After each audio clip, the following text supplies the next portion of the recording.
In today's video, I'm going to teach you how to auto-increment numbers in Google Sheets, a simple yet powerful technique that can save you time and streamline your workflow when working with large datasets or organized lists. If you've ever found yourself manually typing numbers down a column in a spreadsheet, you'll appreciate the simplicity and great utility of this function.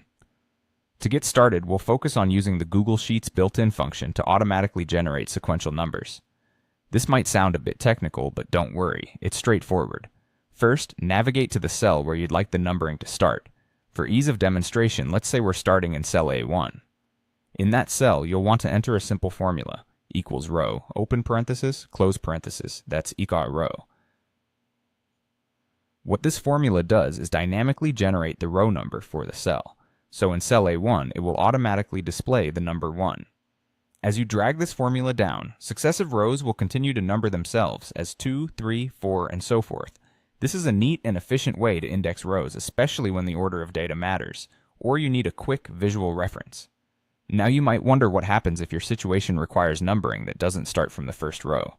Maybe your setup has headers or the numbering starts from a different point.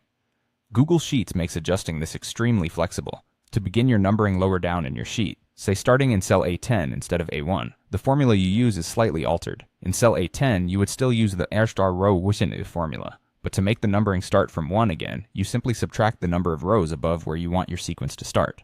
For instance, if cell A1 through A9 are occupied by headers, you can write the formula in cell A10 as equals row 9. This subtraction recalibrates your starting point, so the sequence begins anew at 1. This technique can be customized further. If your sequence needs to start at a different number than 1, such as 100, you can modify the subtraction in the row formula to reflect that. For example, instead of each row 9, adjust it to equal row 90.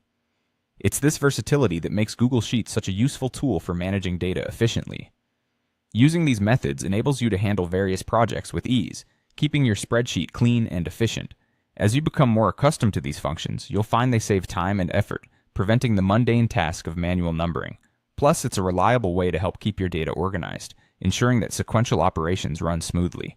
I hope this guide has clarified how to auto-increment numbers in Google Sheets. Feel free to apply these techniques in different scenarios and watch how they significantly enhance your data management process. Thanks for watching, and be sure to join us next time for more insightful tips on mastering Google